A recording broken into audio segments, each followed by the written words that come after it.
Good evening दोस्तों। Article section में ये आज लास्ट टर्म है, आखिरी इंडेफिनिट आर्टिकल ए के बाद वाला एन।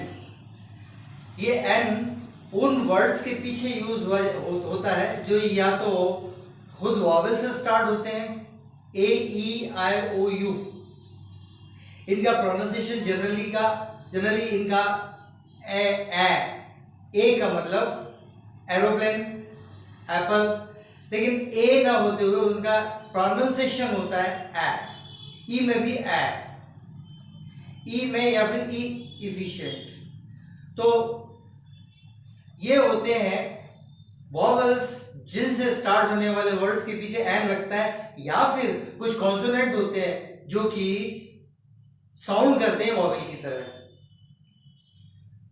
उनके पीछे भी एन लगाना पड़ता है। लेकिन एन दरअसल उन्हीं कॉन्सोनेंट के पीछे लगाया जाता है जो कि एब्रीविएशन होते हैं।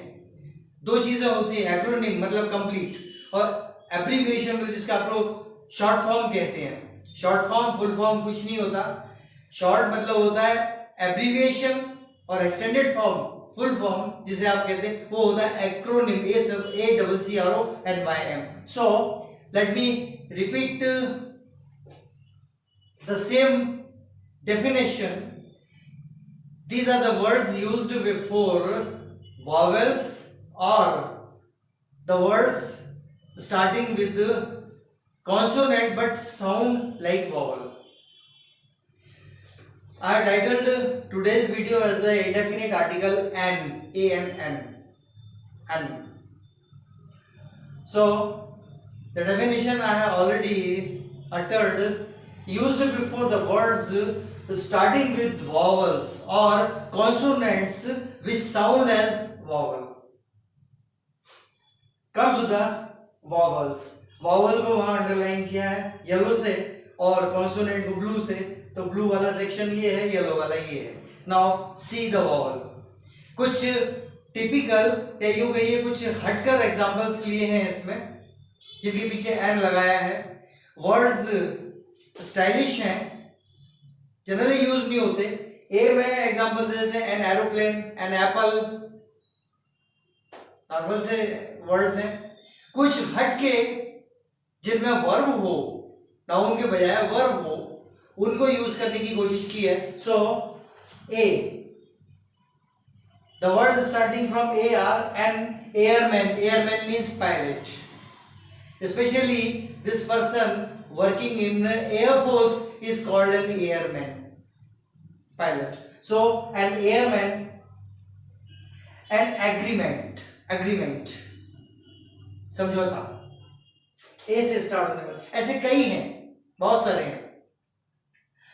ई में जनरली एलिफेंट लेते हैं, नॉर्मल से वर्ड्स लेते हैं। मैंने लिया है एन अफेक्ट, एन इल्यूसिडेशन मतलब हिंदी में होता है व्याख्या, description. So technical description is always called elucidation. An affect and elucidation, E वाले वर्ड्स। इसी तरह से आई में आएगा एन इंडस्ट्रियलिस्ट। इंकपॉट देते जनरली एन इंकपॉट, बजाय इसके नॉर्मल यूजुअल एग्जाम्पल्स लेने के बजाय मैंने कुछ हटकर एग्जाम्पल लेने की कोशिश की है। सो ये this is a noun, N industrialist. Second one N interpreter मतलब होता है दोभाषिया। एक लैंग्वेज में सुन के दूसरी लैंग्वेज में ट्रांसलेट करके तीसरे को किसी को सुनाने वाला।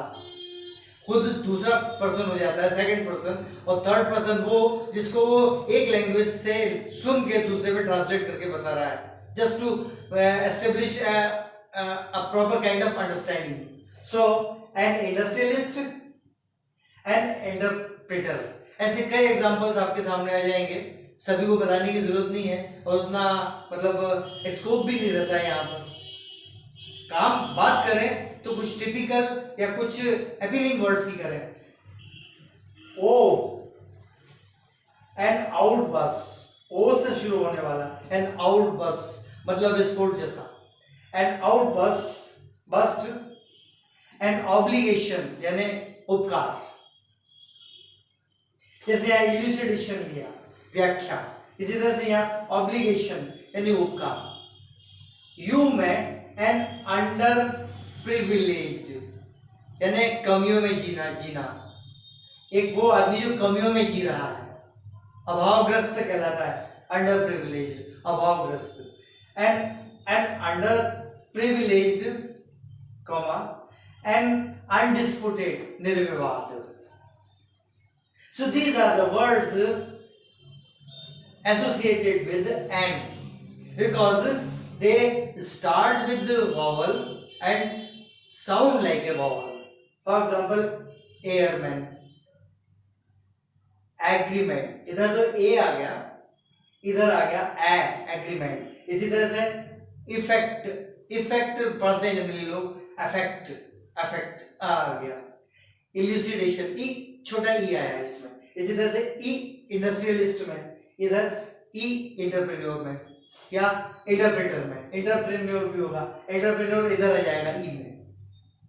एंड आउट, ओ से प्रोनाउंसिएशन नहीं इसका, आउट, आ से आ, out, outburst and obligation, obligation नहीं, ऑब्लिगेशन है। सिमिलरली अंडर प्रिविलेज्ड, यू नहीं, यूंडर नहीं है, अंडर है, under privileged, undisputed. Now come to the second section where words starting from consonant but sound like vowel. For example designation के लिए an MP, an MLA etcetera, अगर उसका acronym बोल देंगे, ये तो सो कॉल्ड शॉर्ट फॉर्म है, abbreviation है एमपी, अगर इसका एक्रोनिम बोलेंगे तो उसके पीछे ए लग जाएगा, a member of parliament, but here it is an MP, an MLA.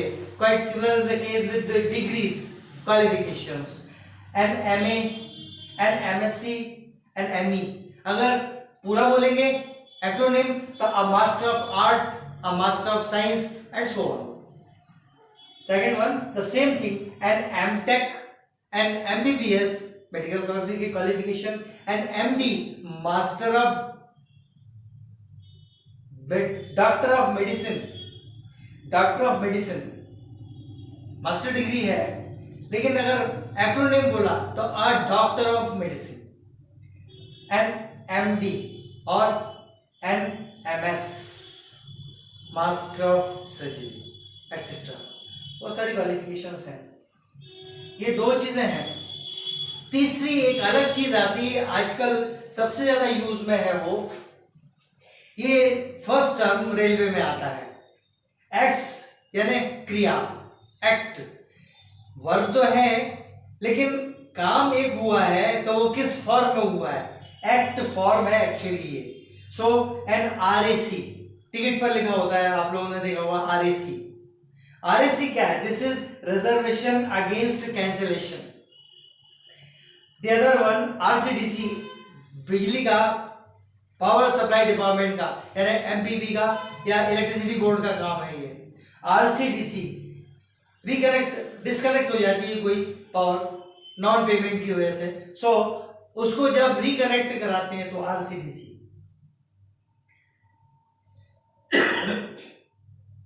Reconnection after disconnection. बस आज यही बताना था। अब कॉम्पिटिटिव एग्जाम के सेंटेंसेस वगैरह स्टार्ट करेंगे। मोर नेक्स्ट टाइम। Good night.